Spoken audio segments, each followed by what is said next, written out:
This is Samuel Spade. Now, what can I do for you, Mr. Cairo?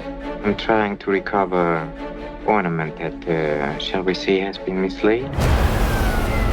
You're not hiring me to do any murders or burglaries, but simply to get it back. There's a girl wants to see you.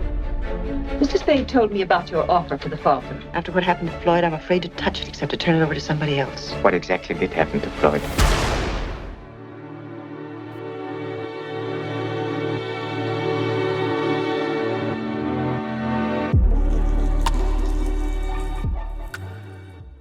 So what about books, Ben? Yeah, well, maybe it is, maybe it isn't, Nate, but you better good and goddamn well believe we're going to get to the bottom of this. Yeah. We're doing the Q4 Q4 wrap-up Patreon edition. I don't know. This is another one of the Patreon voted books. Yep. That we had to get in at the end of the year. This was an interesting poll, historic in the history of our Patreon, because I picked all the books. Oh, and yeah. I thought to myself when I was putting the poll up, what if I didn't pick a bunch of random meme books that sucked and tortured us? Yeah. What if I just picked... You really fucked up is what... What if I just saying. picked a bunch of books from a genre we haven't covered that are all like classics? We've covered mystery and noir. I don't think we've covered noir, except for the book Noir. Anyway, we're reading The Maltese Falcon by Dashiell Hammett. Dashiell Hammett? I believe it is pronounced. Don't quote me on this, Ben. Dashiell Hammett. Okay. So it's a classic. It's The Maltese Falcon. It's been made fun of in absolutely every cartoon I've ever seen. I think Brooklyn Nine-Nine used it as a funny code name. Yeah. I feel like I'm coming into this with a higher energy than you for a change. Or maybe the Ebony Falcon. That's what they called him. Yeah, there's a movie with Humphrey Bogart. Maybe you've heard of it. Humphrey Bogart. Who hasn't heard of him? Have you not heard of Humphrey Bogart? Is he the really he's a really fat guy who... No, I'm thinking of someone else. No, he's not the really fat guy. No. Well, Jamie the Gravy Man might crucify you after this episode. I bet I could take him. You want to talk about the book? Yeah, I guess we could talk about the book. It is words about books. It is words about books. It's the most classic of all mysteries. What if, but in the 1930s? Are you okay? Do you need some coffee? You are not usually this, out of it. So we've got bad boy Sam Spade. He's a private eye in the rough and tumble streets of San Francisco. San Francisco, 1939. Really? 1939? That's when this came out. 1930, buddy. Really? Yeah, I'm looking at the Wikipedia page now to prove that I am correct. Oh, 1929. That was my bad. I misread. Good year if you didn't like an economy or stocks or farming. Great year if you weren't any of those things. If you're a private detective, it might have been a pretty good year. Yeah, especially if you're in the rough and tumble streets of San Francisco. He's got a partner too, Ben. Miles Archer. And he's definitely not sleeping with his wife, Ben. Definitely not. Sam Spade is a man of... a very particular code? Yeah. I'm not sure. I do like at the end when he's explaining his morals and he's like, I don't know if I can make it make sense to you. And I was like, yeah, at least you're aware. At least you're aware of the difficulties there. But yeah, this was a book that made me feel like it was during the time, Ben. Like I didn't have to guess that this was in the old time. And it wasn't just because they used old-timey words or whatever. Well, it was also written Yeah, that helps, Ben. in the olden times. That so certainly helps. it was a contemporary novel at the time. Yeah. It would have been weird if it were otherwise, Ben. I wonder if there are other books by this guy that are in the 40s, right? There had to have been, right? Because he lasted a while. Yeah, no, I'm sure he mentioned the war at some point. I don't know why I'm bringing that up. That's a little, it would be weird to not bring up the war when the war is such a huge thing that's going on at the time. That would be when strange. did the stock market crash? The 1929. That's why I said it was a good year, Ben. Okay, well, he didn't bring up the stock market crash, but he would have written the book before the stock market crashed. He just happened to publish it the same year of the stock market crash. Yeah. Which is probably not a good time to publish a book. Yeah. Not a lot of spare income going around. Oh, but he actually published it. I didn't do it about the author. I know a little bit about him. He's a weird guy. But he originally published as a serial in a magazine. Oh. And he was a Pinkerton detective. So he knows what it's like to sleep with another man's wife. Yeah, and he was the exact right age to fight in both world wars. Nice. Kinda. That's the perfect age to be. That's the unluckiest age you could possibly have been born in the last 300 years. So, we got Sam Spade, we got Miles Archer, and we've got the beautiful Miss Wonderly. A new client. Into an office. Yeah. A dame walks into an office, and she needs them to tail. I don't remember his first name, but his last name is Thursby, Mr. Thursby, who is run off with her sister, Ben. And so, they're like, okay, we can get one of our, interns on the case. And she's like, no, it should really be one of you guys who tails him. So they just mentioned, we could put somebody on the case. And she's like, no, it has to be one of you. And he's like, we definitely have other employees, so I guess I could make an exception, Miss Thursby. And then those other employees just kind of vanish, other than their secretary. I don't think they ever existed. I think he was full of shit. I think maybe he would subcontract another private eye for less.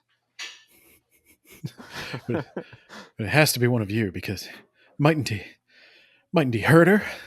If he knows you're getting too close, I need an expert on the case. All right. Sounds like Miles Archer. You got this. You're a damn good detective and definitely not an idiot, and I'm definitely not sleeping with your wife. You go.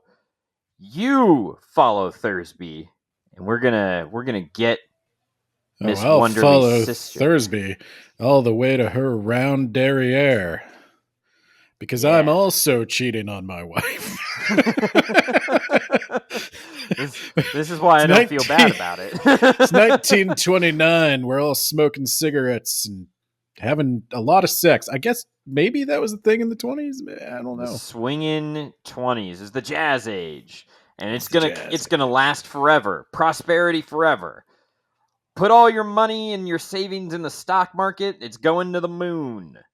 Yeah, there's no way a weird president's going to come up and do a series of unwise tariffs that tanks the stock. Because that happened. That was a factor. It happened. There were two congressmen though, and the president was just like, "Oh, okay." I forgot. Yeah, the president couldn't do everything back then.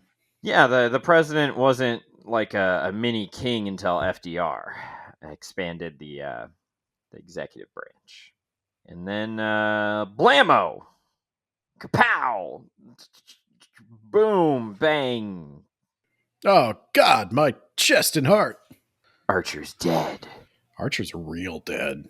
He's super dead. Well, Archer got blasted off the side of a cliff or something.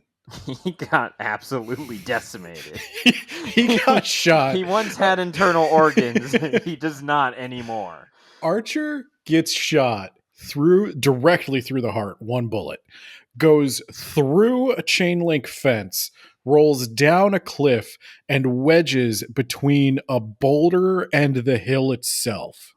Yeah. Just another day in the rough and tumble streets of San Francisco. Archer rolled a 1 on a dexterity saving throw. And then the DM was like, you know what? Go ahead and, I'll say you have advantage because of your cat, like, 1 again. Okay, well, you know what? God wants you dead. Yeah, God wants you dead. Sorry. Yeah. So, so I guess it's no longer Spade and Archer, Private Eyes. It's just Spade. I enjoyed that. Yeah, so he gets a call, right? Spade gets a call in the middle of the night. It's 4 a.m., I think. He gets a call and he's like, you gotta come down, Sam. Something's happened. And Did there's you listen to the audiobook? No. Oh, because that's exactly what of course that's exactly. Oh, Sam, come on, man. Sam. Be reasonable, Sam. Yeah, I know exactly what he sounds like. I know, yeah, of course that's how he sounds. And the mean sergeant or whatever is like, come on, you listen here, Sam. I know that you did it. You're going down for it, Sam. Oh, come on, Sam. We don't actually think that you're the guy who did this. We just need you to help us out, Clear your name, Sam. No, as soon as I pictured his voice, I'm picturing like just a fat Jimmy Stewart. Clarence, so you just got to put a little cheek meat into it, and then you got Tom's voice. But yeah, he's like, yeah, they put a pill in him, Sam. Oh my God, what are we gonna do? You got to come down to the station with us, Sam. I got the gun right here. And Sam's like, nah, Tom, I don't think I'm going down to the station. But I'm a police officer, Sam, and I'm doing an investigation. He's like, you sure are, buddy. Keep up the good work. Bye.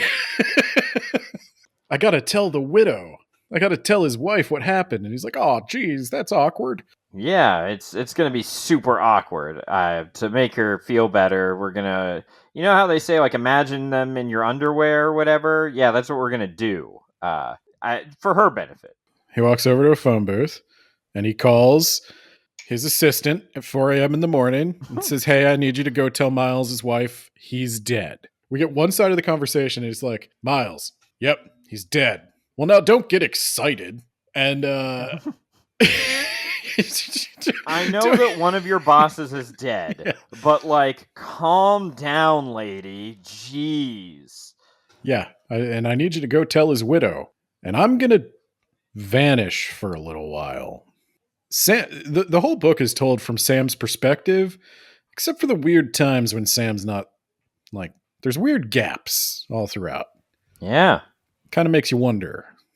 Thursby is in later found dead, and Sam's the chief suspect. Now, I did want to point out that 2 people are now dead.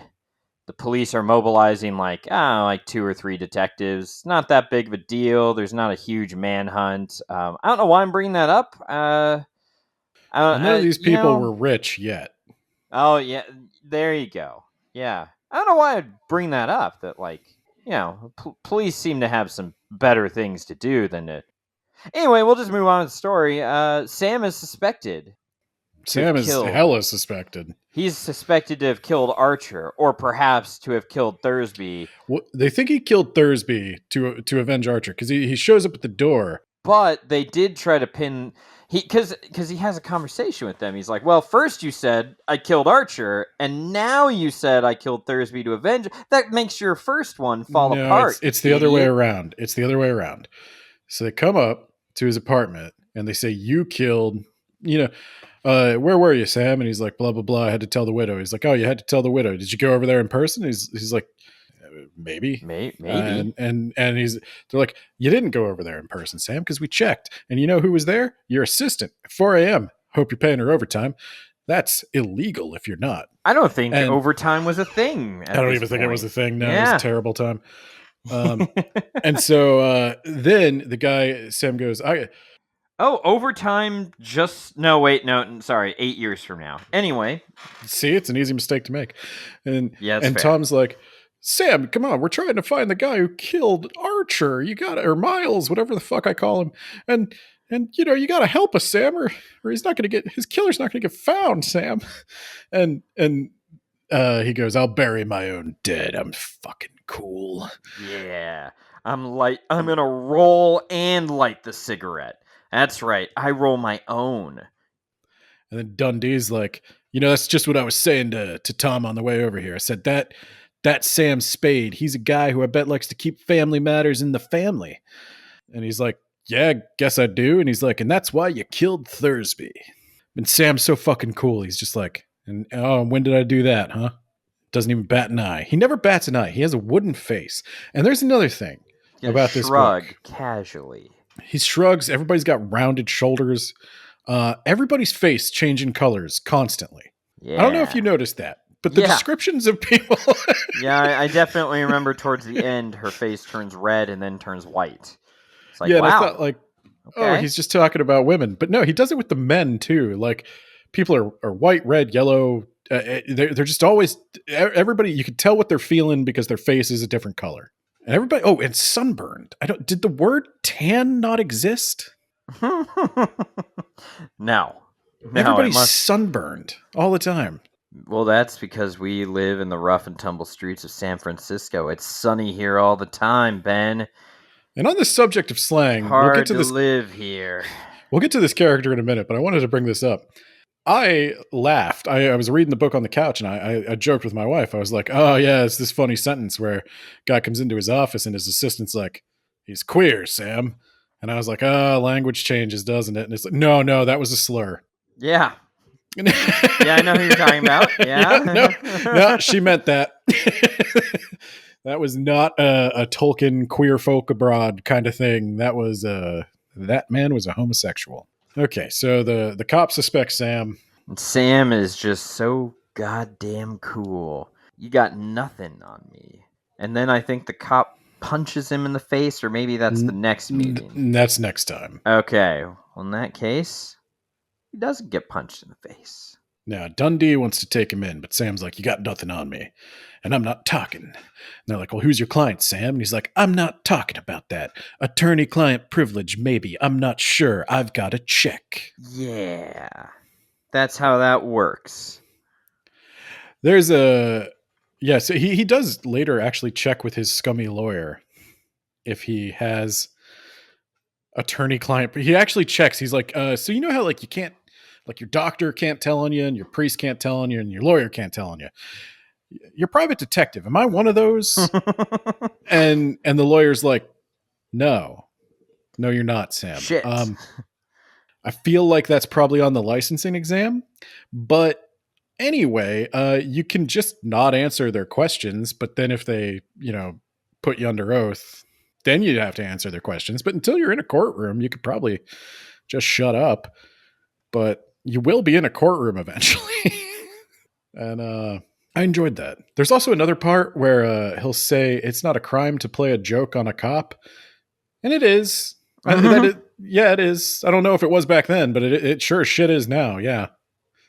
They're not known for their sense of humor.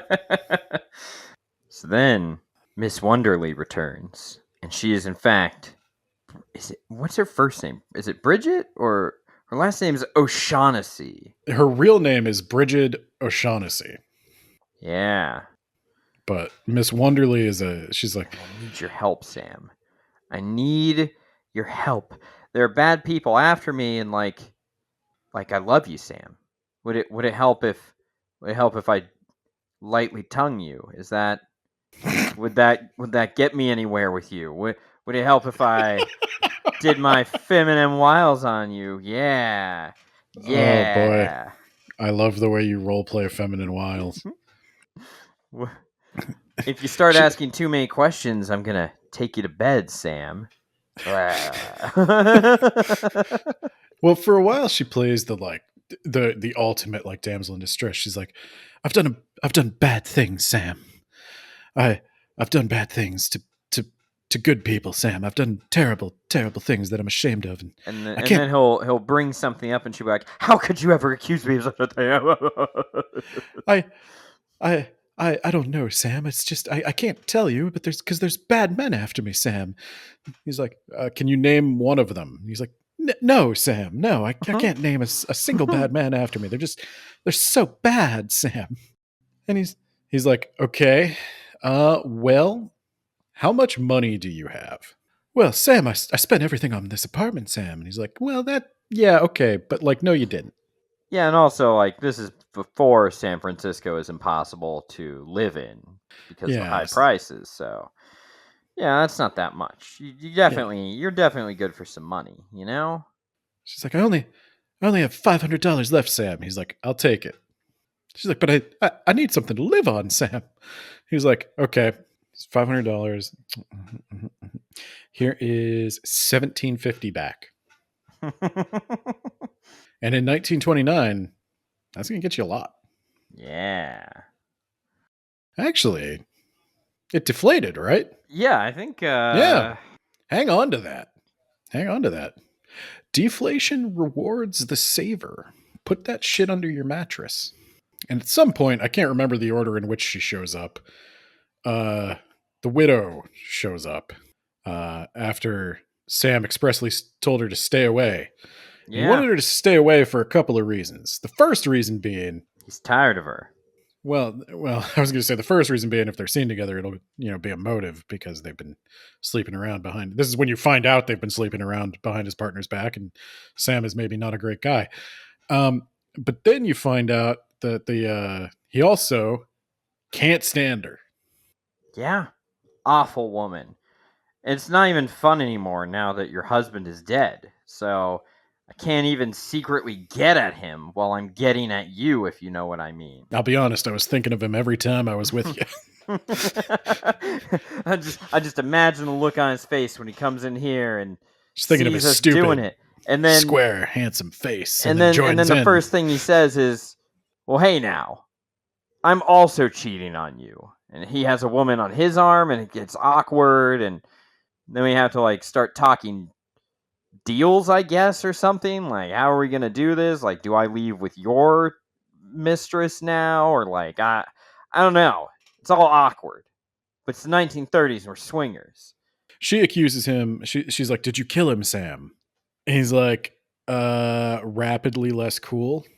He's like, "Who put that idea in your pretty little head? You idiot. You stupid, stupid idiot who I hate." She's like, "Well, don't be mad at me, you're Sam. A woman." The worst thing you could be.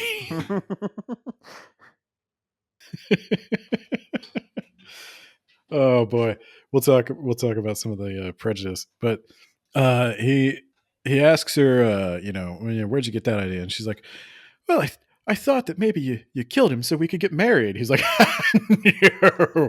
no, that is not.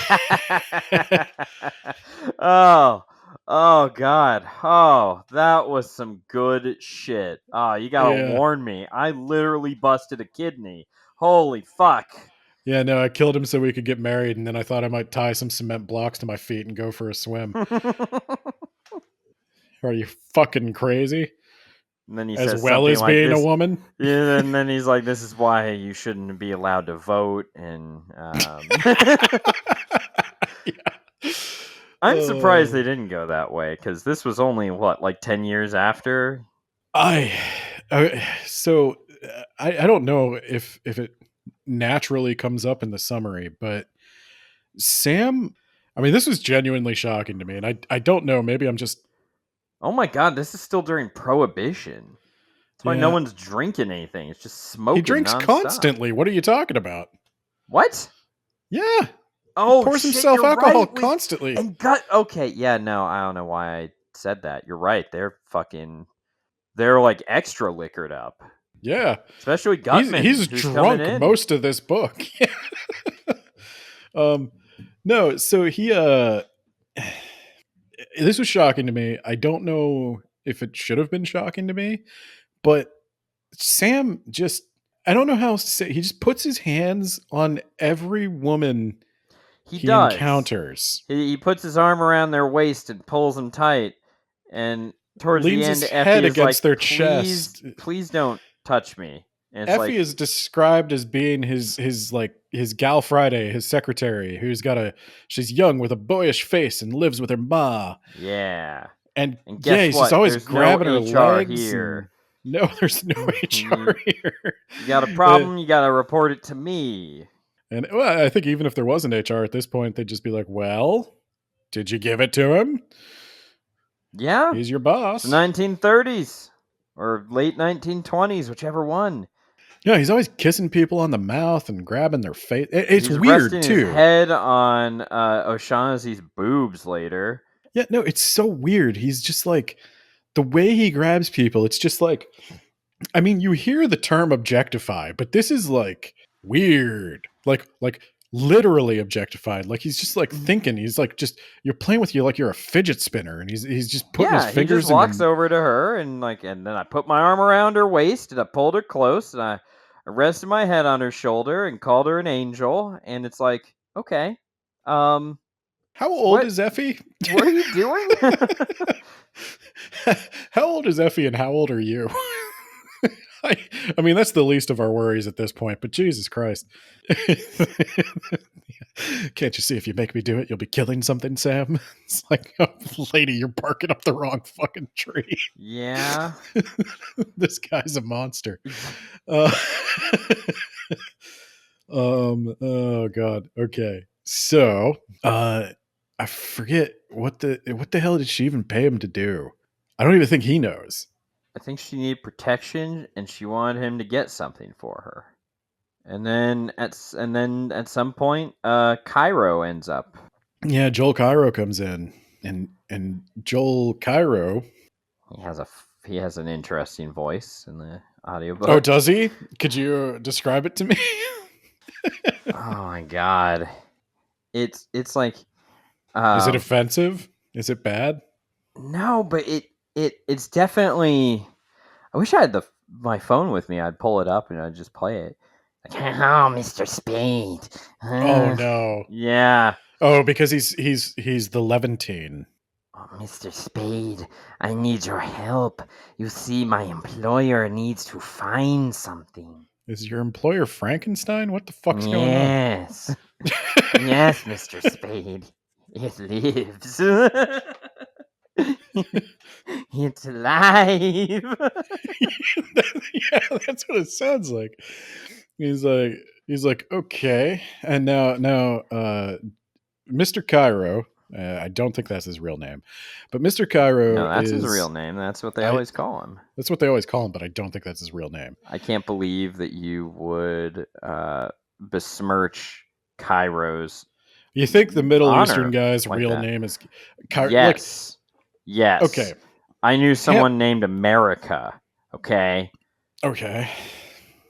But I think it was named after a guy named America, right? But no, Hammett has a little thing here where he gets kind of cute with the names. Because the fat guy is called Gutman. You didn't let me give my joke, Ben. Okay. So in Mega Man, you got like Iceman, he's got ice powers, and you got Bomb Man, he throws bombs. And then you got Guts Man, he's the strong guy, but this is Gutman. He's got the power of being really, really fat, and that's it. He's constantly described about how fat he is.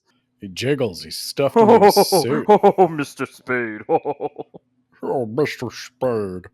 I do not like men who do not drink lots of alcohol, Mr. Spade. Yeah. I don't know why you would care what kind of... why would I care what kind of men you like? Yeah. Well, you should.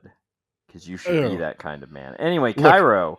Look, Sam Spade don't swing that way, and if he did, he could do a little better. Yeah, if he did, he'd be putting his arms around men all the time. But you don't see him doing that, do you? Exactly. Because I keep the door closed. So yeah, Cairo is like, he's pretty sure Spade either has the object in his possession or knows how to get it. And he assures him that his buyer will pay him $5,000 and is the most likely to be able to prove that he owns the object, right? He got a receipt? And, Yeah, you'll get a receipt once I get the No, product. no. I mean, does he have a receipt for buying it to prove it's his? Yes, sure. Yeah, Can I see it? you can see this gun. Oh my Yeah, that's gosh. right. I'm gonna check your office to make sure it's not here, Mr. Spade. Well, my face is made of wood and possibly yellow right now. I also grin His eyes are wolfishly, gray and yellow. I'm made of V's. I look like a blonde Satan, but I don't think I'm blonde. You're definitely not blonde. I also don't have a beard. He's got a Like the very, bad very boy should angular, have a angular beard. face. All right, Mr. Spade. I'm going to examine your office now. I need you to put your hands judo up behind chop. your back. Oh! You kicked my ass. Why did you do that? 1, because it was funny. 2, because he had a gun in my face. 3, I'm much bigger than you. He's like, what? Am I just supposed to let you hold me up? Any punk comes in here, sticks me up, I just get roll over for him? Fuck you. You think I don't have guns pointed at me constantly? I'm Sam Spade, the most likable man in San Francisco. It's funny because he takes, I think he takes Cairo's money, and then at the end he gives his gun back, and Cairo sticks him up again, and Spade's just like, all right, fine, search my office, whatever. I half expected him to return the gun, and then Cairo to stick him up, and Spade to be like, yeah, I didn't give you any bullets. Get the fuck out of my office. I mean, the misogyny really overshadows the homophobia. Well, Cairo couldn't have killed Archer or what's his nuts, Thursby, because he's got a little tiny baby dick gun. He's got a tiny little girly gun. Yeah, he's wielding a little girly gun. He probably doesn't even fire real bullets. He uses Probably perfume like plastic and he bullets. smells good. Yeah. And he screams when he gets hit. Now, the thing though is, yeah, when real men just take the punch. Well, no, I was gonna say I was Cairo is described as like your typical like dandy, wimpy. Because he's not from here. But he's not American made. His or lover, Europe. His lover is the toughest motherfucker in the book. Is that Cairo's lover? I believe so. Yeah, that is the implication. Huh? Because about Wilmer. Yeah, I'm talking about Wilmer because Wilmer lets Cairo like fawn all over him, and then he punches him in the face because the author thinks it's really funny to punch Cairo in the face. But I think they were doing it, Nate. Detective Ben is on this case. Haven't found shit out about the Falcon yet, but my gaydar is going off here. And I think Sam Spade is guilty of many sex crimes. Mostly because I saw him do them on the way here. It was 1930s, so they probably weren't even considered crimes yet. You're probably right. I'm pretty sure that kidnapping like children just became a major offense a few years prior because of the famous baby. The Lindbergh baby? Yeah, that's what it was. I was like, I can't remember what it was called, but I know. Big fan of eugenics, Charles Lindbergh. Yeah. His kid stolen. Oh shit! No, the Lindbergh baby doesn't get stolen until 1932. So that's still a thing you can do. That's on the table. Yeah, that's like a misdemeanor right now. You just walk for it basically. Community service, kidnap a few children. Well, see, that's what happens when you don't have a vast private prison complex. You don't really have anywhere to put these people. Oh, well, so we gotta get that started right away. You either kill them or you let them go at this point. Thank God we fixed that problem, So I can't remember why exactly. I think he spots Wilmer. Wilmer's tailing him, right? And Wilmer brings him in. No. Okay. So he spots Wilmer tailing him, and while he searched Cairo while Cairo was unconscious, he found that Cairo had a ticket to the theater. He also knows what hotel Cairo's staying at. Everybody's staying at a hotel. So Oh yeah, he did knock him unconscious. Yeah, this is back before head trauma was even a thing, though. So yeah. he's so fine. oh yeah, He wakes up later. Yeah, He wakes up later. He's perfectly fine. Ben. At one point, Sam Spade gets kicked full force like a soccer ball in the temple and does not die. He gets fucking wrecked. Yeah. And he has a bruise, and he wakes up from a blackout. Yeah. He's unconscious for 12 hours. Yeah. That's a brain bleed. That man's dead. He slept it off, Ben. He slept it off. He slept off that brain bleed. He converted it into a bruise on his temple, also known as an owie, and he's fine. God. But that's coming a little later, Ben. Okay, so he knows where Cairo is going to be tonight, and he goes to Cairo. He goes to the theater where Cairo's going, and he's waiting for him, and he's like, "Hey, who's this kid?" And Cairo's like, "You're being followed, and you let him right to me?" He's like, "I don't really care about you." Yeah, so, your life actually means nothing to me, so... Yeah, so he just lets Wilmer tail him for a while. Now, he eventually goes to see Bridget again, and he does a clever detective maneuver where he goes into another building. He goes into a building that's not her building, and then he goes out the back of that building and sneaks around back to Bridget's building, and he loses Wilmer. And that's when he tells Bridget that he saw Cairo. And then Bridget knows who Cairo is, but she still won't tell Sam anything. She's like, I just can't tell you yet, Sam. But I'll tell you what if we meet Cairo, and then I'll tell you everything when we're talking to Cairo, and it'll be great, Sam. And does she offer her body at some point? Did I imagine that? No, she does. She's like, okay. Well, but I don't think she does. Yeah. And based on who she is, we will later find out that is a serious offer. In the moment, it's supposed to be like an act of desperation. Like she has no one to turn to. She needs his help. She can't pay him what he's asking. She's like, "What? Do you want me to give you my body, Sam?" And he's like yeah, "Don't worry, you will. Don't worry, you will." Yeah, that's why. I'm pretty sure this is what love is. God, that speech at the end. No, Sam. You're a sociopath in a city full of sociopaths. You lack the capacity. But I think that the only way I can truly love you is if you go marry another man first. Can you do that for me, Angel? It's kind of my thing. I'm so masculine that I can only enjoy sex with a woman if a man is involved.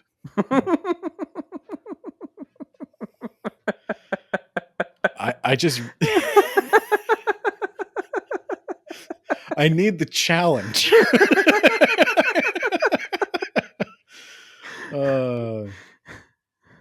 So they agree to a meeting. Okay, yes, I remember this. Yeah. Then the police show up. That's right. So they have a meeting. It's not super productive at all. They have a meeting. Bridget sits down. She starts talking to Cairo. They start talking business. While they're talking business, Cairo's like, is he here? Is he in town? And she's like, she draws a G in the air. So G is in town. And then the doorbell rings. And it's Dundee and Tom. And Tom's like, well, we just need to talk to you, Sam, because we found out some stuff. It turns out you've been stooping. We're coming into your apartment, Sam. We're coming into your apartment, and you can't do a damn thing about it, except you don't have a warrant, so I guess we're not coming into your apartment. Yeah, I'm not going to let you into my apartment. You can't come in. Piece of shit, Sam. I know that you're guilty. I know that you're guilty. Everyone's guilty, Sam. This isn't making me want to let you into my apartment. Like, help! Okay, I know that sounds. We're coming in, Sam. Damn it. I'm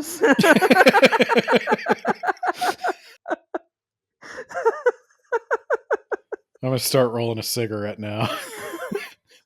I'm going to roll a cigarette and watch the show. Let's see what happens now.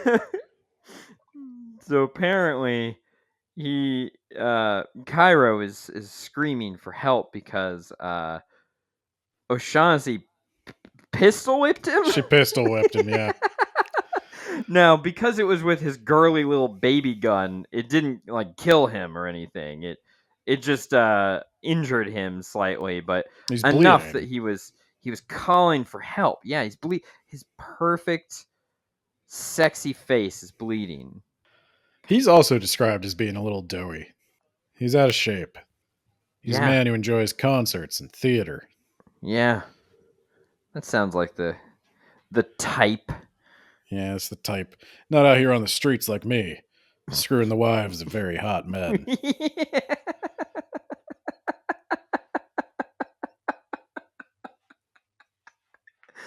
Oh, so the police are like, all right, everyone get your hats, because, back then everyone wore hats, apparently. So, yeah, get your hats, we're going to the station. We're booking all of you.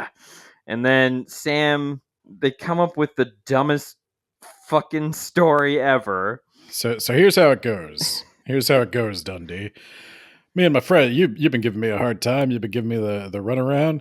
And I thought to myself with my friends, I was like, why don't we play a little joke on old Officer Dundee? Why don't we have him drag us to the station? When we get to the station, we just say it was all a prank and that Dundee's a sap. We faked an injury. We faked a pistol whipping. And the blood is a result of... So when we went to fake the pistol whipping...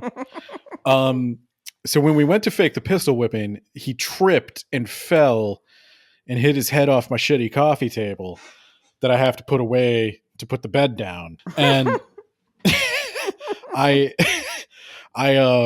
so that's what happened to his face. And then, look, it doesn't matter. I'm just going to tell everybody you're an idiot, and they're going to laugh at you if you take us down. And we're all in on it, right, guys? Like, if we go down there and none of us is going to make a statement, we're all just going to say Dundee's an idiot. And you're all right? And that's my gun, by the way. That's my girly gun. Yeah. I decided to get a girly gun, and I use that now. So it's totally legit. Well, I don't appreciate this, Sam, but I don't think there's a big police union that will prevent me from getting away with killing you in cold blood here. Hey, since when is it a crime to trick a copper in the line of an investigation? Since when is it a crime to obstruct an investigation? Well, Sam, I don't know anything about the law. I only know to put people in handcuffs that I think did something wrong, and then it's up to the lawyers to argue about it. So I've think done you did a anything lot wrong. of shit wrong. I'm gonna committed punch you. Yeah, fuck you, Sam. Oh, it's on now. It's on now, you son of a bitch. Oh, hey there, Sam. Oh, don't beat his ass, Sam. You get him out of here before I beat his ass, Tom. You get him out of here before I beat his ass. Like how Sam... He does. Yeah, he does. And Sam was like, I really hate it when someone punches me. I can't punch him back. Makes me remember the war. And then I get all hot and things fade away, and sometimes I wake up in strange places. Anyway, so who's G? I can't tell you, Sam. If I told you who G was, then you know how to help me, and it would be too easy. And I know you're a man who likes a challenge, Sam, and I don't have a husband for you to think about while we so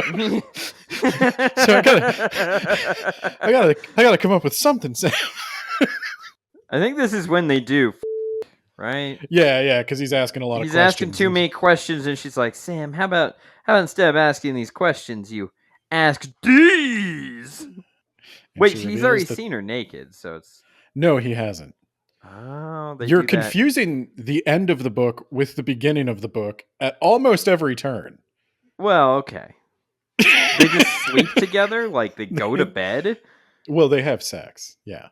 Yeah, so wouldn't he have seen her without clothes? Yes, he has. And then at the end, she's like... And at the end, he's like, I need you to get naked. She's like, but this will ruin No, something special. what she says is, I don't care about being naked in front of you. But if you force me to get naked in front of you, then I won't be able to love you anymore because you'll be kind I'm a rapist. And he's like, that's not a problem for me, doll. Yeah, it really is like that. So, and then at least he didn't like quote like, well, I mean, like, there's no. So can you really call it rape? I mean, here, let me pull out my law book.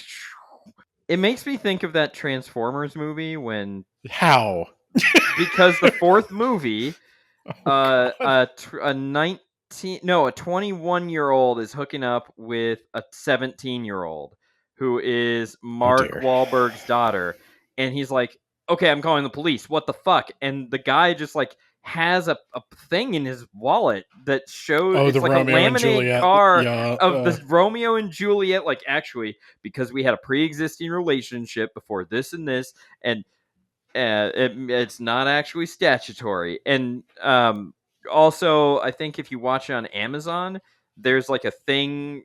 Maybe it was Amazon. Anyway, at that point, like a text will come up. Like you can click on it for more information. What? And it's like, yeah, actually, the years are off. Like technically, it's not a state crime, but it's a federal crime or something like that. Because you have to be within like 3 years or 2 years, and they're okay. And counterpoint, of course, get off my daughter. First of all, yes. Counterpoint, why don't you just make her 18? You're a writer. You can just write her to be of age, and then it's because I like writing scenes where Mark Wahlberg has to make that stupid face where he doesn't understand stuff. Yeah, but Mark Wahlberg is also famous for having a temper, and I feel like he would just beat this guy. Yeah, well, yeah. What are we talking about? We're talking about how Spade was okay. He forced a woman to disrobe with the implication of violence. Yes. Yes, but that comes at the end. He had a good reason. He thought she owed him money.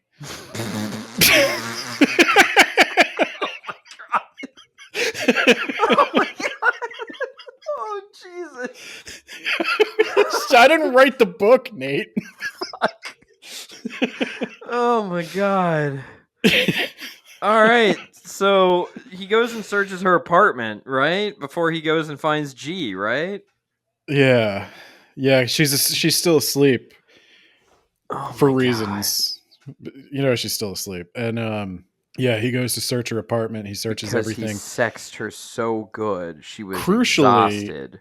He finds a receipt. Archer. He finds a receipt in her apartment that shows she actually rented the apartment before she said she got to San Francisco. Oh my god. What does it mean? No, she's been lying to him. I mean, that's not a deal breaker though, you know? Depends on how much and what kind of lies. You know what I'm saying? God, I hope she has a husband. Oh God. So this is an angle I never imagined taking when I was thinking about what we would say about this episode. Do we want to talk about what the district attorney, or does that matter? Because it was a bullshit, like there was like a gambler or something, and Spade was like, okay, that's fucking dumb, and you're dumb for thinking it. Goodbye, idiot. It's a red herring. So the whole book, you're in Spade's mind space, except for when he disappears for large stretches of time. But yeah, you're trying to wonder what the hell is Spade doing? What the hell are these people doing? What are they looking for? How are they related? In the beginning, she mentions that like Thursby went off with some gambler. He was with some gambler in Hong Kong. He was a bodyguard. That's where she met him. And she thought she could protect her, or she thought he could protect her, and all that stuff. So there's the gambler in Hong Kong. That's a red herring. And then the district attorneys find out that the gambler from Hong Kong was actually a guy who owed a bunch of money to the Chicago mob, and he had to flee to Hong Kong, and Thursby like ditched him, and now that's a motive. Like the district attorney's all caught up on this organized crime stuff. Perfect. I'm in the clear, it looks like. And they're like, now Sam, we know you were Stuppen Miles' wife. What? And me? We also I would never do such a thing. I'm a very honorable man. We know, she told us. Oh, okay. Well, in that case, yes, that did happen. Also, are you married? Yes, I am, Sam. No. So there's another thing. This is in there too. This is another like red herring. The ex-wife is a red herring too. So I say ex, the widow. Yeah. So she comes She's to his basically office. an ex-wife. Yeah, she comes to his office and she's like, "Yeah, I'm the one that told the cops that we were stooping, and that's why you probably killed Archer. I was just so mad at you, Sam, because you wouldn't talk to me anymore. And it's almost like you just don't like me anymore, Sam, now that Miles is gone, and I don't understand it, Sam.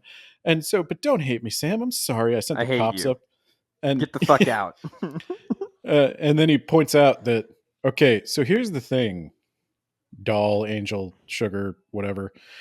I might have killed him because we were having an affair, but you might have killed him because we were having an affair.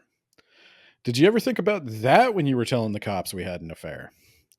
And she's like, "Oh, shit, Sam, you got to help me." And so Sam's like, "Okay, where were you the night of Miles's murder?" She's like, I was home all night, Sam." He's like, "No, you weren't. Because Effie, she's something of a detective herself. I mean, not as good as me because she's a lady, but she tries. And she happened to notice that you had just gotten home when she got there. So where were you?" She's like, "I'm not going to tell you, Sam." He's like, "Well, there's a lot of that going around, and you don't have to tell me, but you do have to tell Jesus and maybe my lawyer. So I'm going to need you to go down and talk to my lawyer. You don't have to tell me where you were, but I want you to run this by my lawyer. Get yourself some good legal advice from my sleazy lawyer. So go to my lawyer's office, tell him where you were that night." And, he's got attorney-client privilege. I recently found that out. And he's legally obligated to keep your secrets. And then she goes down and she does that. And then he goes down to his lawyer and he's like, "What the fuck did she say?" He's like, "Well, Sam, I can't tell you that. It's attorney-client privilege." He's like, Yeah, I pay you. I pay you. She doesn't. What did she say?" And he's like, "Sam, you're a son of a bitch. She said," I forget where the hell she was. Yeah, I also completely forgot. She didn't kill him. She's a red herring. So the lawyer's like, "Nah, I didn't kill him." But that's another moment where you're like, wow, Sam, you're an asshole. I don't know. I mean, he's just a dick. Hey, And I'm in the rough, tumble streets of San Francisco. yeah, they're just flooded with public transportation and affordable housing. Yeah, but this is the 1920s or 30s, Ben. Yeah, there's streetcars everywhere. No, and apartments for rent. Hoovervilles, Ben. It's not that time yet. It's getting there. It's getting bad. It's getting real bad. It's getting real bad in San Francisco right now, so. The depression's getting real bad. You can still... It's still just a misdemeanor to steal a baby. But because who would want one? That's the ex-wife. She doesn't do much. Okay. And then I feel like we're jumping around a bit, but we gotta get to Gutman, right? So yeah, we'll jump back around. So he finds after Cairo leaves with the cops. He's like, "I don't want to stay here with these guys. I think they might kill me. I want to go with you guys." Wait. What do you mean they might kill you? Can we arrest him now? No, sorry, it was a joke. Oh. But I'd still like to leave with you. I can't do the Igor voice. I was wondering. I was trying to think, what does he sound like? And yeah, he totally is Igor. You're right. I was like, I've heard this voice before. I know I have. It's totally like, "Oh, Mr. Spade, how delighted I am to make your acquaintance." Which is also a voice that has been parodied a million times. But he goes to... By the way, this book is free on Audible till the end of the year. I think this book is just... on Audible. I was going to say, I think this is public domain. Oh, hell yeah. Let's rewrite it. We could read it. I guess, if you want to do it about... Nuzzle House. No, he's got another job. He's got another job. He could do two jobs. No. This isn't going to help. Nuzzle House has been reading a book lately where he's struggling with the rapiness of the book. Oh, boy. So I don't know if this is what you want to read, but this is a No. better book.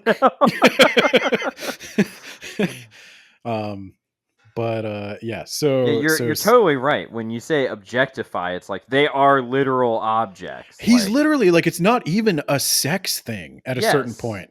He's just like sitting there, like he's thinking, looking out the window, and he's got her cheeks, and he's like pulling them apart and putting his fingers in her mouth and rubbing her hair, and he's like, I just don't know what it's literally is like a a fidget. fidget toy. Yeah.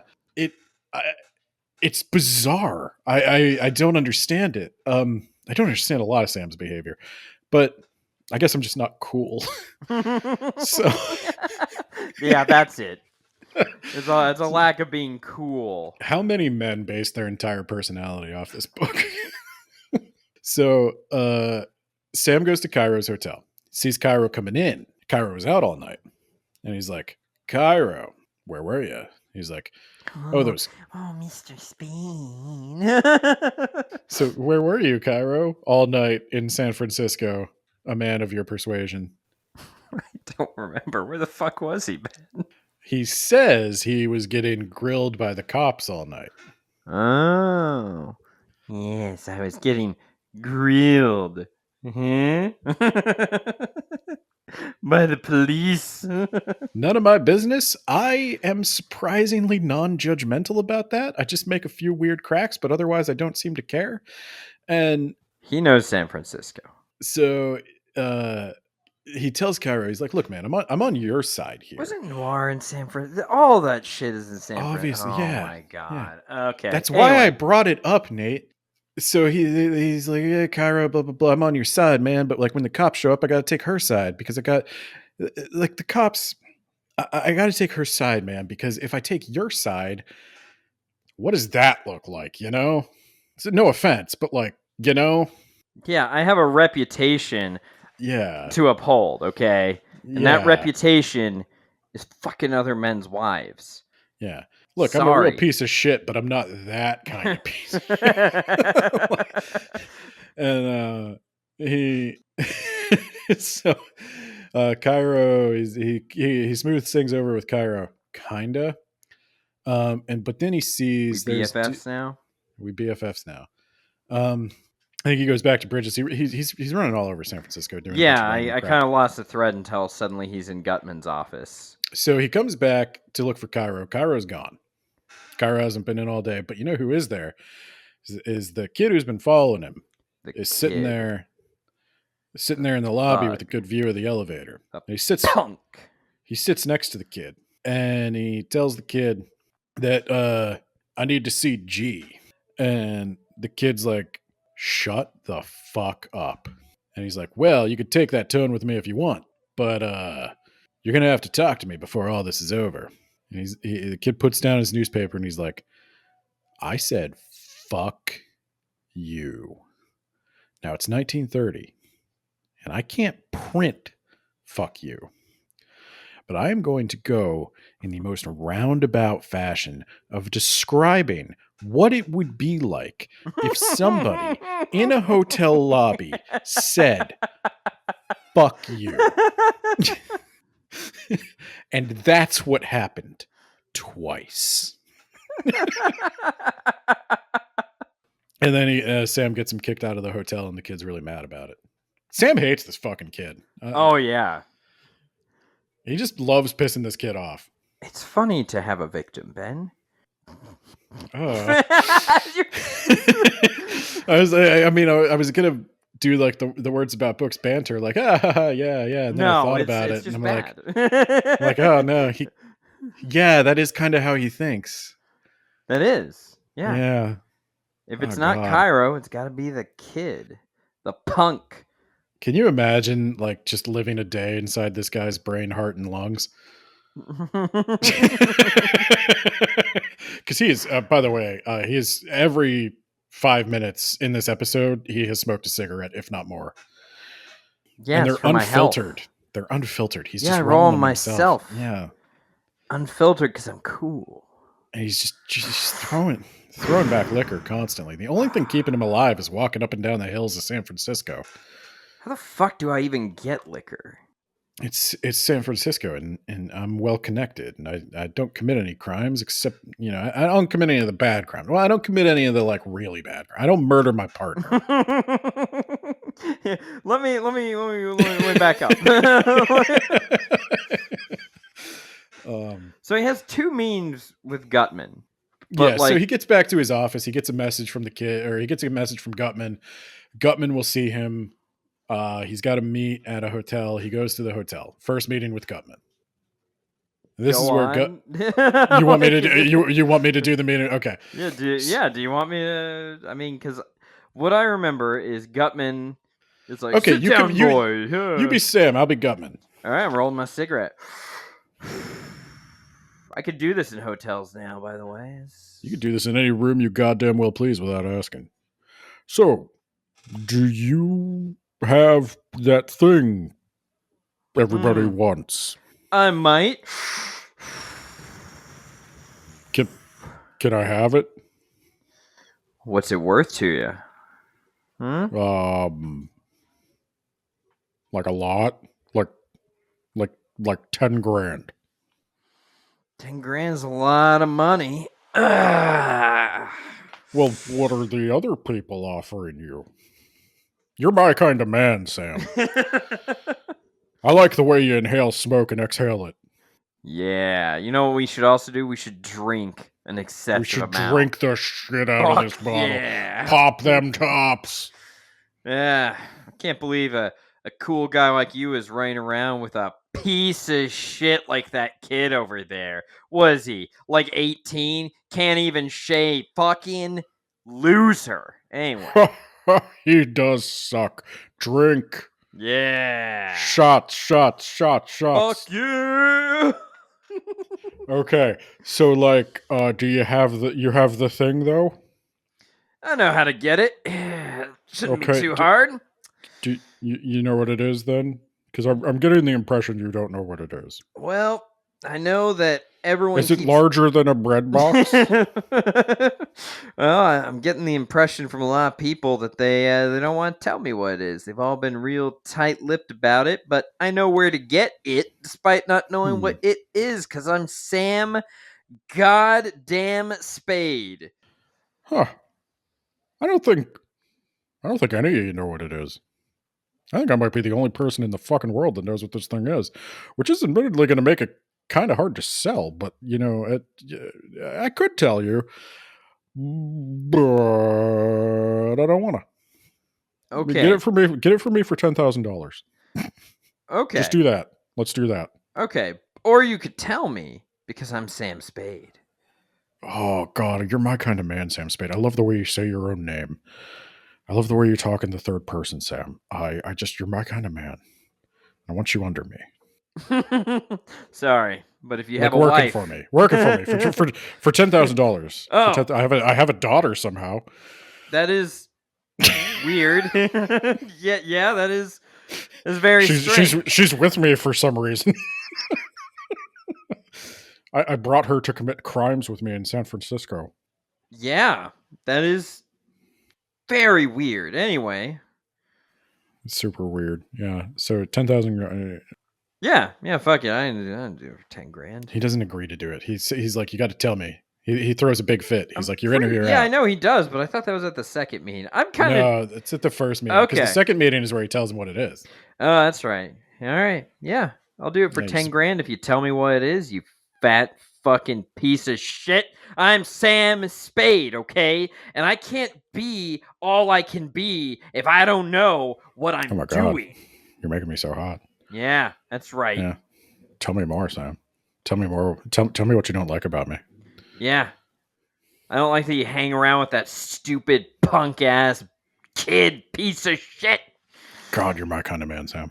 Okay, tell you what. I'll think about it. I'll get back to you at like 4:30. You better. Okay, well, yell at me, Sam. Tell me more. You don't have a wife. You've got this like daddy energy that I'm just super into. I can be your daughter's daddy. Ooh. Sam Spade. You could legally kidnap her. Yeah, I mean, it's just a misdemeanor, so, So he goes around San Francisco a bunch more. Yes, this is why I'm like, I struggle with what's going on, because it's like, and then he does some more stuff, and it's interspersed with a lot of cool conversations where he's like setting each person up. Like, you don't know whose side he's going to choose. So now there's 3 sides. One guy who knows what this is. So do you want to just like fast forward back to the second back meeting? to Gutman. Okay, it's 4:30 now. Yeah. I've invited you back. I to wasn't my hotel expecting room. you until 5 o'clock. You Yeah. run down that timer. Okay, so the thing is, like, back. First of all, by the way, I just want to point out that kid over there, fucking disgusting. Pizza face. Fucking man. hate that guy. Anyway, go on. Oh God, I love it when you say things. You're my kind of man, Sam. So like back in the elder days, before the 2 trees had fallen, the Vanir arrived first in Valinor, and the Valar, they gifted them. I'm gonna have to pause you right there. Where do the Noldor come in here? Okay, fast forward to the Noldor, Gutman. I was just about to get to the Noldor. So the Noldor come in. So the Noldor comes second, right? And they're a little jealous of the Vanir, I think. Yeah, that's what they do. They Hold the on, Valar let me roll give some more cigarettes while you do this. roll a cigarette, pipeweed, yeah. So the Valar, they give them a piece of land, and the Noldor are very excited about that. And they're also the elves that discovered gem crafting. Oh, and hell yeah, so my god, people too. Yeah. They build the Valar a giant, well, not giant, but like a life-sized, really, gold falcon. Life-size, huh? How big is Well, a falcon? like a falcon, like a football. So bigger like or an smaller American football? than a bread basket? I don't. Sliced bread isn't a thing yet, is it? I have no fucking clue. I'm Sam. I haven't eaten anything other than alcohol and tobacco for Oh the God, you're my last kind of 5 man, years. Sam. I love the way you don't take care of yourself. Goddamn right. God, I love that sleep so on a much. bed that I have to put down by moving my coffee table. It's the kind I of just man want I to be am. like you. I just want to get like, what kind of coat is that? This coat, Yeah, I found it in an alley. that's so cool. Yeah. Okay, so like the Noldor, they were going to give this bird to the Valar as a gift for like inviting them over to the It was Blessed in a Lands. dumpster. Anyway, go on. And then they ship it like FedEx, and it got attacked by pirates. I don't know where the pirates came from. Tolkien was very vague on that. Probably the Berber pirates, right? Probably the Berber pirates, yes. And Yeah. so then So the good gold old falcon, Uncle Sam got rid of them in the 1800s for some reason. Yeah, fuck yeah. It sat around in the kingdoms of Arnor and Gondor. It bounced back and forth a couple of times, but then 7 ages of the earth passed, and it found its way into. Is that how many fucking ages it's gonna take? Yeah, it's a lot of ages. Jesus Christ! What the fuck? And age is an ill-defined concept in the Tolkien. Look, it's not. We're gonna have to overthrow more Dark Lords. Yeah, we're gonna have to. I mean, like, arguably, at least one 4 more. an age. Yeah. And so anyway, it wound up in the hands of this Russian guy, and he had it, but like I wanted it. Yeah. That And sounds awesome. I love Russian guys, but only the right ones, not the commies. yeah, well, I mean, property is theft. That means theft is property, and I own it. Ah, okay. I see your logic. That's why you're the G, and that kid over there is a piece of shit. God, you're my kind of man, Sam. Anyway, the Falcon, like to hide it, he covered it in chocolate. People think it's a chocolate falcon, but it's actually a priceless work of elven art. Oh. And I'm the only one who real knows quick. that. Hey, kid, you suck. Anyway, you're the only one who knows it? Well, that makes 2 of us now. That makes 2 of us. We're cool, me and you. Yeah. So I'll tell you right now, I'll give you $200,000 up front, or Hell yeah. I'll cut you in on the back end. Okay. I'll give you 25% of whatever I sell it for. Now, I'm the only one who knows what it is, so it's going to be kind of hard to sell, but I can pretty much explain it to other people. They're going to want it when they know. $200,000 in 1929 money, which is the year that we're in right now. That's like $3.7 million. Oh yeah, you can buy a lot of Ambien with $200,000. Fuck How's yeah. how's your drink? Oh, it's now you mention. Oh, Kick him in the head, kid. Kick him in the head.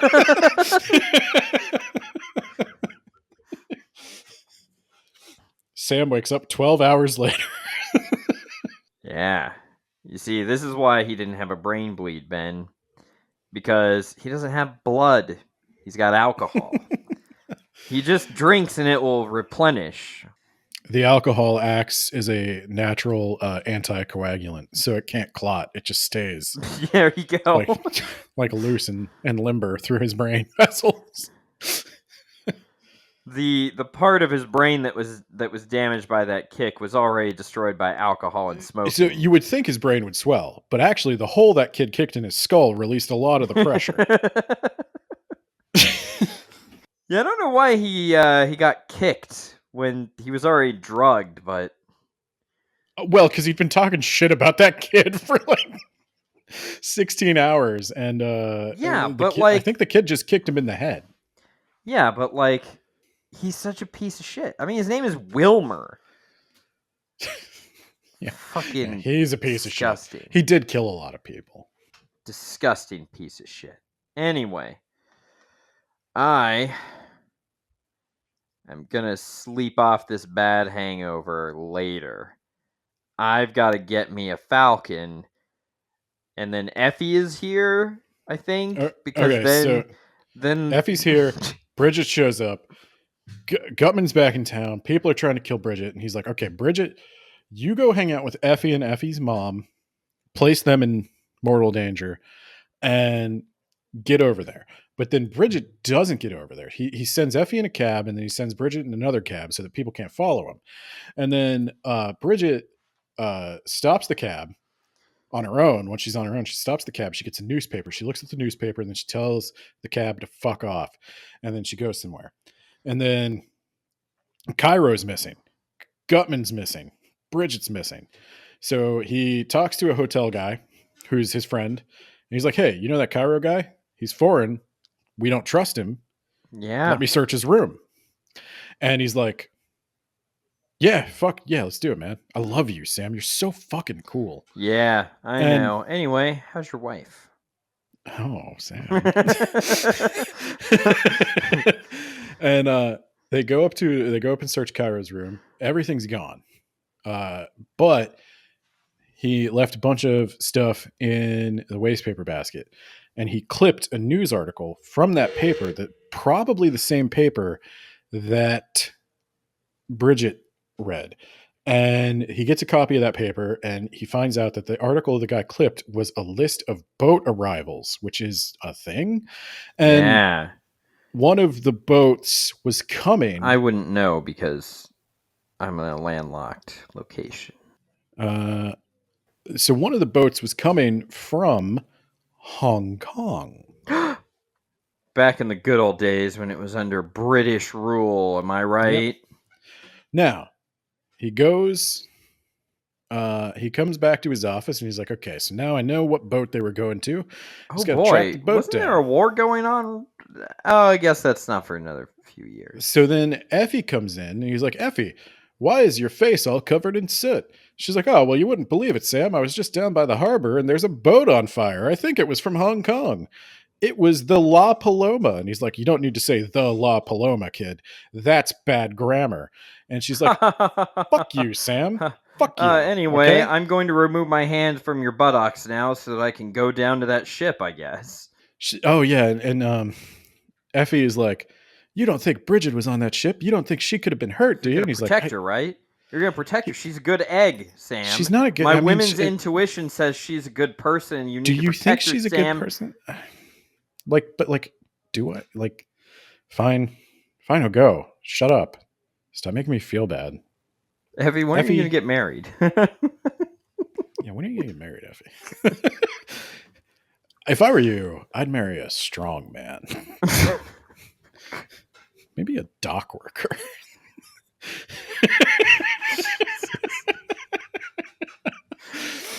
And, oh god. And then and then he like, he draws a elaborate shape on her forehead and leaves. And he walks out the door and he does some investigating. Ship's burned, captain's missing. What he's able to find out is that Bridget did go onto the ship. She went to the captain's quarters. She had dinner with the captain.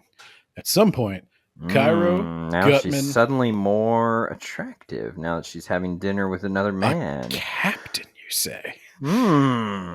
And people are going to be mad at us for this. They are. People are going to be mad about this. There's a couple of people. Like, did you know? Okay, so I was looking at the Spotify Wrapped stuff, and it shows you like the top 3 podcasts that your listeners listen to besides you.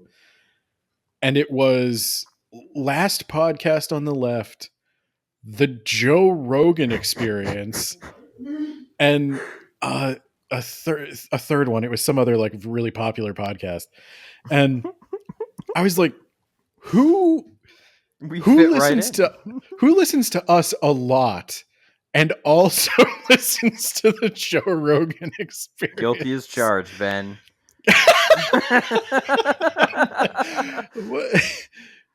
So I don't know. Like, I know there are people who have commented on Spotify that like, I don't normally go in for woke stuff, but this was okay. And I was like,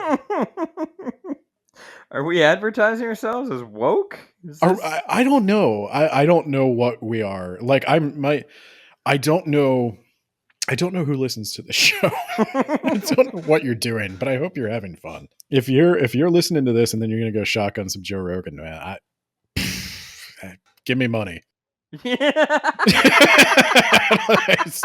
It spends just as good. I don't know what to tell you. But you're probably also a big Dashiell, probably a big fan of Hammett. And hey, I like this book a lot. And that's why I'm here. Talking about other men's wives. Okay. So big chat energy. All these people get on the boat. And then the boat burns down and the captain hasn't been seen since. So Sam's he comes back to the office and he's all out of leads. He's like, Effie, I don't know what we're gonna do. The only way I could possibly solve this case now is if the Falcon just walked through my door.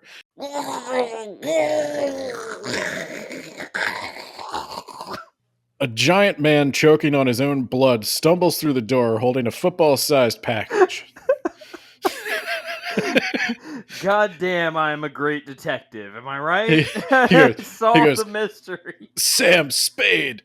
And then he dies on the floor. And Effie's like, okay, well, I'm traumatized now. This is...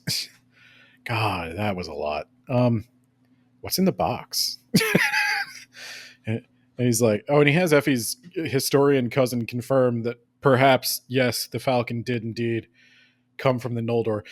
The reason I did that whole Noldor joke is because there is a comedically long explanation of the Falcon's historical origins.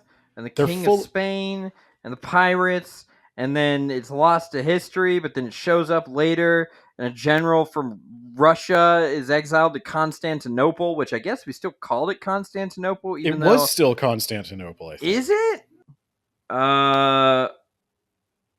Oh my god, up until the year... Wait, hold on. Its current name, Istanbul, came into being on the 28th of March, 1930. Holy shit. This is like right on the cusp of becoming Istanbul. Okay, which, from what I understand, means the city. And people, I think, have been calling it Istanbul locally for a very long time. Because they're just like, that we're going to the city. It's the city. Literally never going to go there. Don't care. So. Yeah, I wish I could go there. It's not going to happen. You can go there. No, absolutely fucking not. I wouldn't, but you could. I wouldn't, but I wish I could.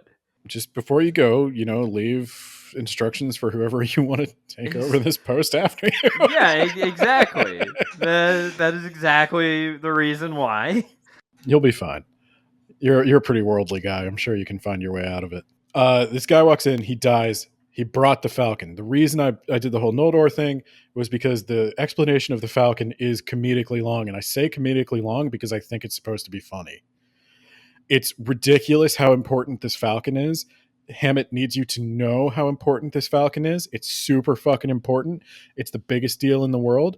Everybody wants it. It's amazing. Untold riches. Untold riches. It's just all you need to know. Size of a football, but goddamn untold riches. It's the suitcase from Pulp Fiction. It's just a thing everybody needs. It doesn't matter. The Falcon doesn't matter at all. It's just a thing everybody needs to make the story happen. And Hammett knows that. He knows that damn well. How dare you? This is the most important Falcon ever, and we'll prove it at the end of this book. You son of a bitch. We certainly will. So, he's got the Falcon now. Hell yeah. An elaborate series of steps. Goes to the bus station, checks the Falcon into a locker. So he mails the key to a P.O. box.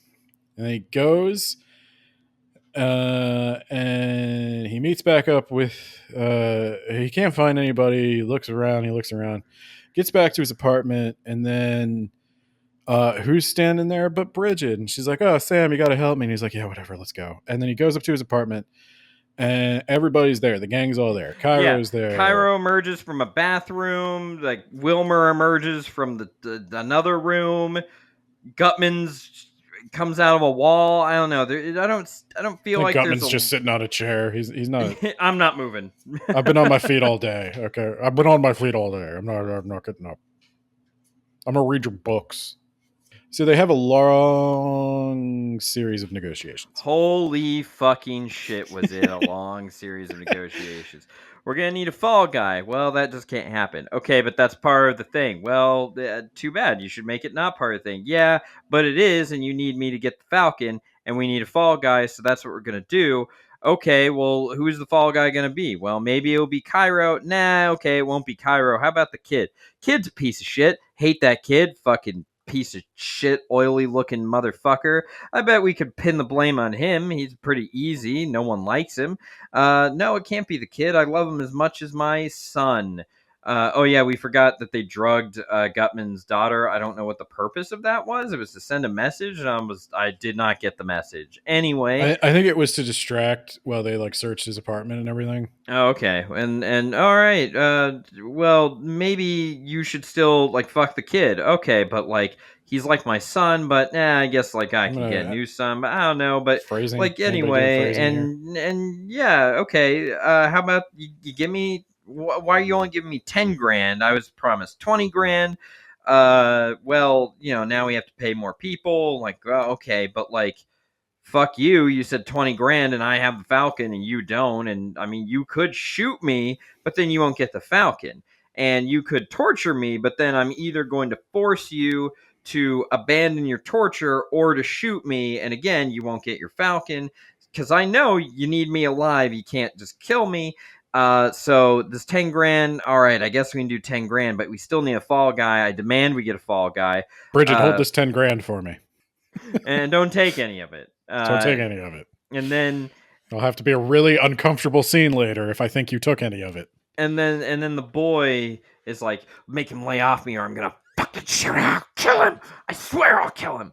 And then, judo chop. And then Cairo's whispering into Gutman's ears, and he's like, "Oh, they're selling you out, kid. 2-1, they sell you out."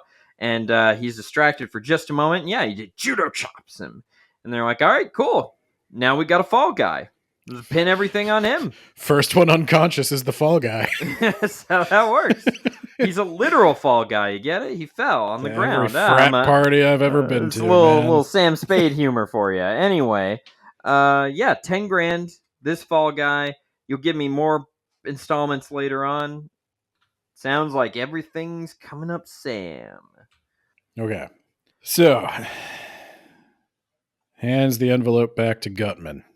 Hold on to your money. You can have it until I get the Falcon. This scene was also weird because it I don't know what the purpose of it was. And then Gutman opens the envelope, counts the money. He's like, "There's $1,000 bill missing out of this." Yeah. I don't even know what $1,000 bill Yeah, that's looks what like. I'm wondering. Who is on the $1,000 bill? Is it Kanye? No, it is now, but this was back in the 1930s, so I'm pretty sure it was what's that guy's name? Jefferson Davis? Is that What? What? I don't think so.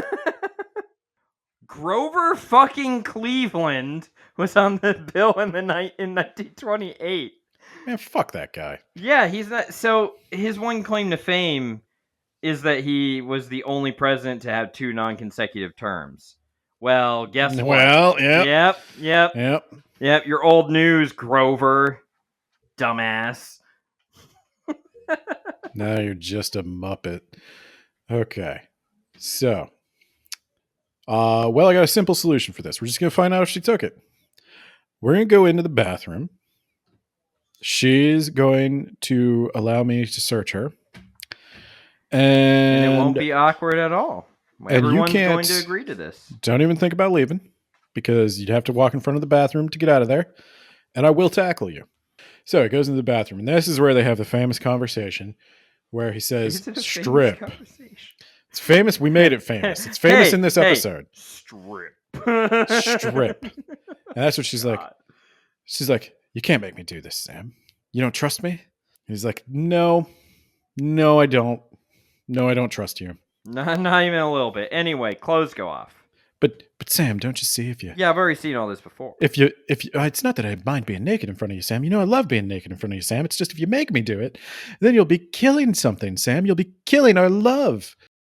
Thank God he did not mention a... Okay, so he... She didn't have it. Whoops. Whoops. So he walks back out and he's like, "Thanks, doll. I know everything I need to know." She's like, "You're dead to me, Sam." And he's like, "I don't care." No, we're in love. Anyway, He walks back out and he's like, "Okay, fat man, you did it. You palmed the $1,000 and you tried to sow discord between me and Bridget. I bet you got the idea from what I did to that kid there." And he's like, "Yeah, you got me, and Sam." also it didn't work because we're as thick as thieves. We couldn't love each other more. Anyway. "You got me, Sam. God. Or sorry, you got me, Sam. That's why you're the kind of man I want to be on top of, Sam. I just want to top you, Sam." And so then they wait, and then they drink a lot of coffee. They eat a lot of eggs. Yeah, I was like, wait, why is she making food? Like, why are we eating the food? Why does she just dose the food with something? If I were her, I would have poisoned the food. Yeah. But I think I don't understand her character. She's the femme fatale, but also she's got a little bit of mommy in her, you know? She's got to show you that she has those wifely qualities that a man in the 1930s would look for, or the 1920s. You know? Can you scramble an egg? Like, that's important. That's like the only job I have for you. And also nudity. I'm a man in 1929 San Francisco. I eat meat and I punch people. And then when I get home, eggs. I'm just wondering how long this goes. You kind of went off to your own dimension there and just started describing. Yeah. No, I don't think Hammett is like super good at writing women. I don't think he knows what motivates them. I'm pretty sure the desire to serve men is what women want or do. Yeah, I guess. And occasionally now they get to vote. You know, like everyone wins. I'm Hammett. Especially Grover Cleveland. Grover Cleveland. Good old And 22 and 24. So, 8 o'clock rolls around, finally, for the love of God. And it does go on for a while. And Which it's is like, tense, I I guess guess. we're here. Yeah. It's very Hitchcockian. And Hitchcock had a couple of projects like this. So he rolls around. He He calls. ask why she's taking so long with those eggs. He's such a dick. He is awful. Yeah, he is just a dick. Oh, and he kisses her on the mouth too. Yeah. After she Sorry said, I made you strip. If you force me to undress, our love is dead. He's like, how's those eggs coming? And kisses her on the mouth. And I'm like, oh my God, that's somehow worse. like that's just the disrespect. I don't know how he hasn't been murdered.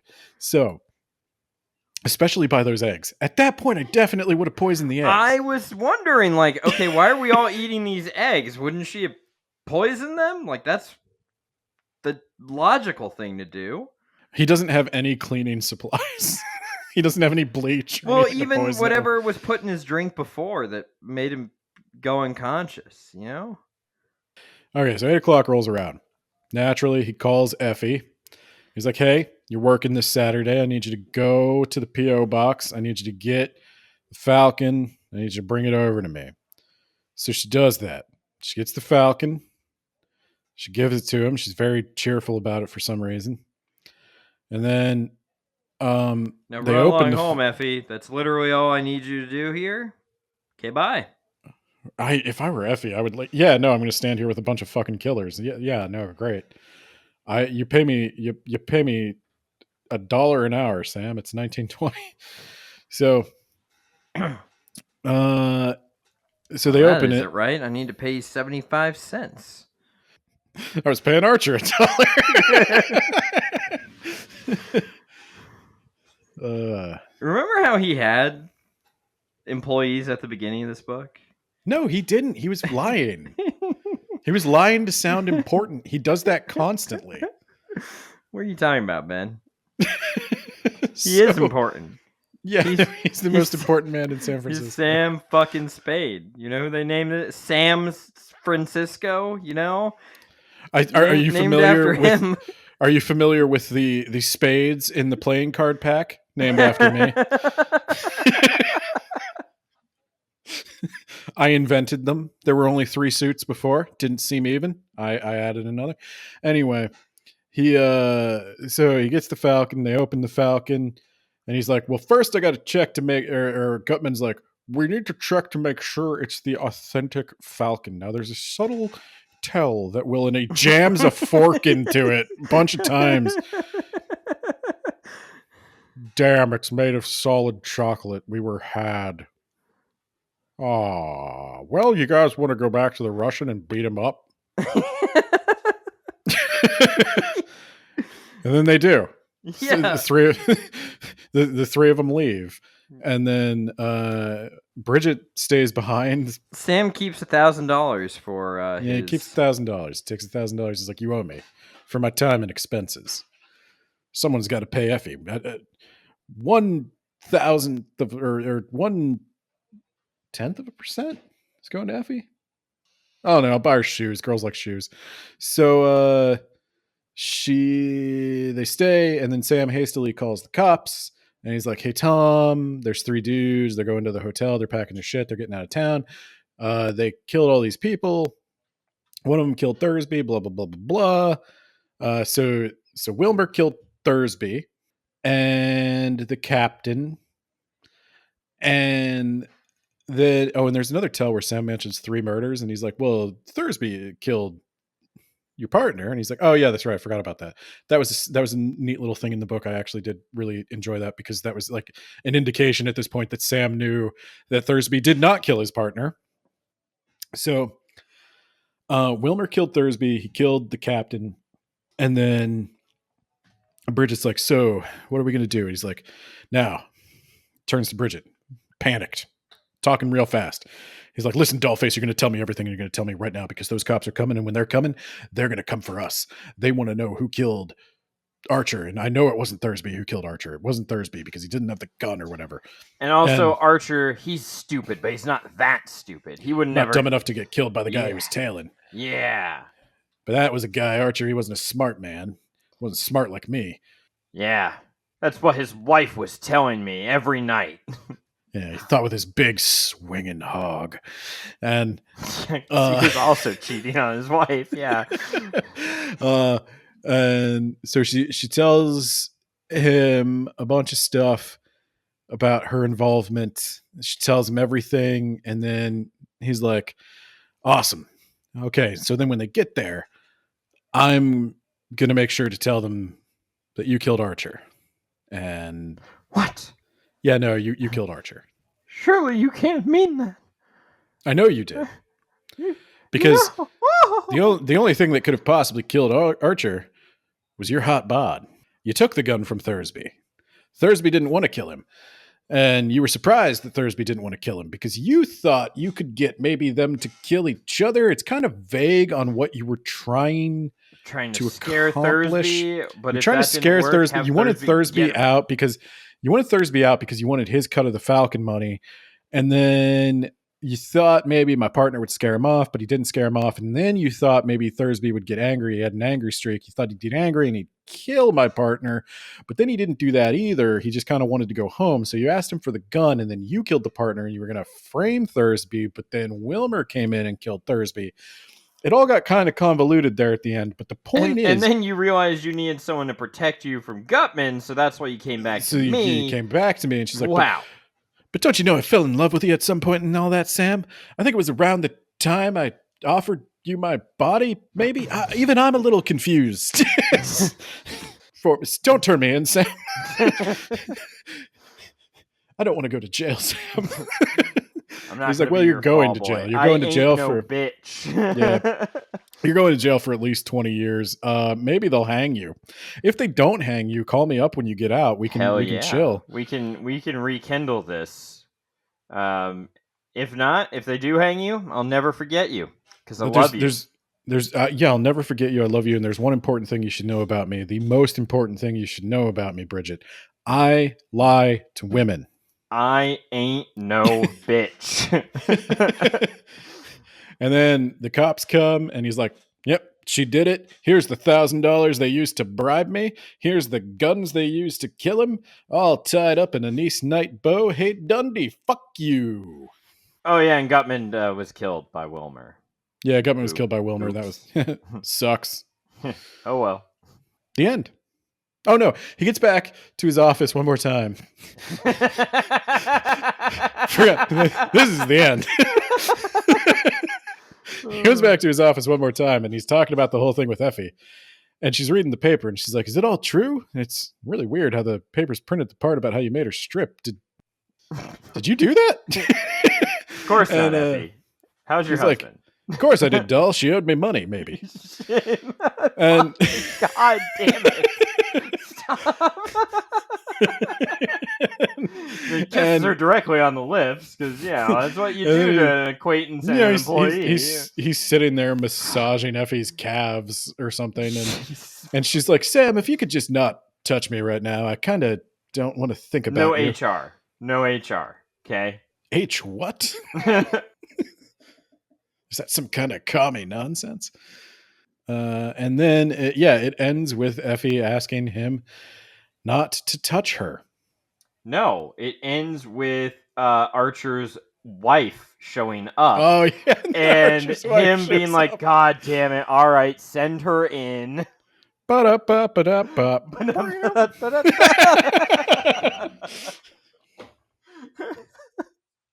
Pow, pow. So I've heard, and the Gravy Man could probably answer this better than me. I've heard the movie softens him quite a bit. Why would you do that? Maybe because Humphrey Bogart didn't want to play an absolute piece of shit, and maybe because I don't even think this is filmable, and I don't think this is filmable in any era. This guy sucks. Hey, Dolph. It is like that. Please stop. Just stop. So yeah, maybe watch the movie. So let's talk about the rubric. You want a rubric? Yeah, let's rubric. Okay. blog.words-about-books.ninja/words-about-books-review-rubric /. That's actually correct. Content and ideas. It's got to be a 4 or 5, right? Yeah, I'm at a 5. Yeah, I think, really liked the plot. I liked all the crazy cast of characters. I liked the weird web that connected them all. It was like the prototype of every piece of shit detective noir thing I've ever read. It's the prototype of like every cyberpunk character. It's where all of that comes from. Yeah, I mean, I'm sure there's something earlier than this, but this was it reminded me of so much stuff. Organization, Ben. I'm kind of thinking as we go back on this that like, oh, I missed some stuff because I don't know what the fuck was going on some of the time. I think I have to go with a 3, Ben. Really? There's a lot going on. I'm actually gonna go. I'm gonna go with a 4. I'm gonna go with a 4 because I was not familiar with the story, but I caught a lot of foreshadowing. I think on a second read, you would notice a lot of stuff. A lot of hints and a lot of clues for the mystery. I think it actually came together pretty good at the end. The one thing I would say that's hurting it is the Bridget line. She's kind of just like the dame who walked into the office. I don't know what, and I guess this is kind of part of what's supposed to be going on. You're not supposed to know what's going on in Bridget's head, but like, is she trying to manipulate him until the very end, or has she honestly fallen for him? There's this. No, she's manipulating the shit out of him. So we didn't talk about this, but he gives this weird speech at the end where she's like, I know you felt some kind of love for me, Sam. And he's like, look, doll, I don't expect you to understand, but I'm going to try to make you understand. Let me tell you a little bit about my moral compass. Yeah, I fucking hated Miles Archer. Yeah, I f***ed his wife. And yeah, I was going to fire him at the end of the year too, right around Christmas. But you know what? You killed him. And I'm a detective. And a detective has a partner sometimes. And if a detective has a partner and somebody kills your partner, you gotta avenge him. You gotta like care about that. That's part of the that's part of the detective's code, and it's the only code I care about. And yeah, maybe I love you, and maybe I don't. But you know what I loved more? Being a detective. I don't. So it's really dumb. He gives this speech about. Go read it. I don't know. It's not much better than that. It's funny. It's actually funny to read. I imagine she's quite pissed when she gets to jail.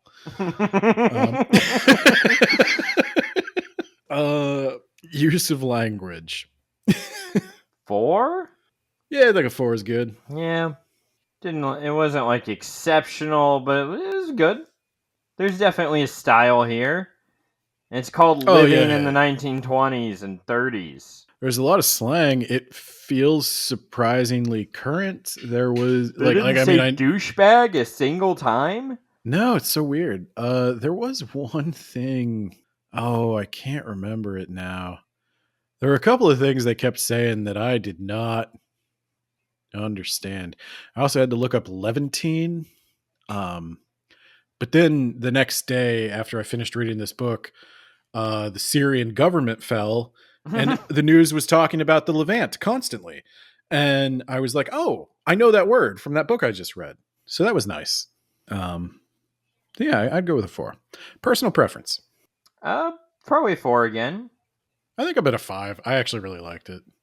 There's a lot of problems. I liked it, except, again, I couldn't follow some of it. Maybe that was on me, because I was also doing other stuff, so, yeah. Yeah, I would say if you're going to listen to the audiobook, you better actually sit down and listen to it. Yeah. And do it now before the end of the year when it I think no longer will exist or something. I don't know. It's fine. Just read it. I'm gonna say, like, look, if you're gonna read a book, it's 217 pages. This is No, nothing. that's way too much. It's barely a novel. You can do it. I believe in you. Recommendation strength. This is where it's going to lose some points for me. Yeah, I'm thinking 4. I'm actually going low. I'm going 3. Wow. I read this book, dude, and I honestly thought, like, wow, I'm really enjoying this. And I feel so goddamn guilty. Like, I feel like every woman in my life is going to punch me in the face for liking this book. Yeah, that's because of the libs, Ben. The libs. Telling you. Which we may or may not be. Depending on whether or not you're listening to Joe Rogan after this. No, it's the misogyny is fucking thick.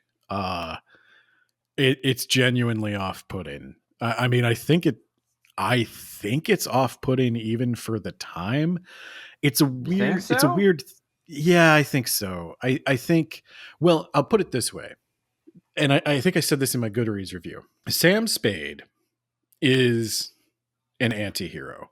He's clearly portrayed as an asshole. His behavior is purposely edgy. The way he acts with women, I think, is purposely edgy. He is not a gentleman. Whoa.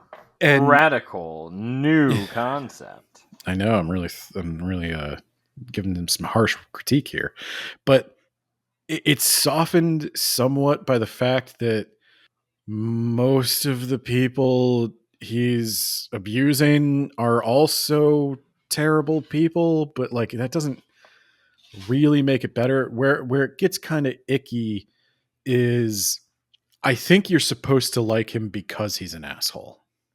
I think you're supposed to enjoy the fact that he does the things you couldn't or wouldn't do. And there's a little bit of like the James Bond fantasy in that too. And like, it's just I don't know. It's very unironically alpha. And if you are listening to Joe Rogan after this, I'm sorry to make you question that, but I can definitely see somebody not liking this. And I think you really got to warn somebody that some of that stuff's coming. Because we made fun of Sam, but the book very much does not make fun of Sam. There's a couple of like there's funny parts, but the joke is never really at Sam's expense. Sam is not a buffoon. Sam is cool as ice. And yeah, there's a little bit of the bigotry and not toward everybody's white, so I haven't seen how he treats other races, but you know, he makes fun of the gay relationship constantly, which for the time, I guess that would be expected. But again, just it was the constant description of him putting his hands on women is like almost more shocking than anything else. It's like I said, it's weird more than anything that he wants to do that. It's like women he's not even interested in, I think. Though at the end, like, was it supposed to hint that he had something going on with Effie too? I mean, I don't know. I'm at 3. I think you gotta recommend this with a lot of caveats. Yeah, I guess, Ben. Yeah, but I could okay, also understand. I could also understand a 4 if it's a strong recommendation to genre fans because it's classic. Yeah.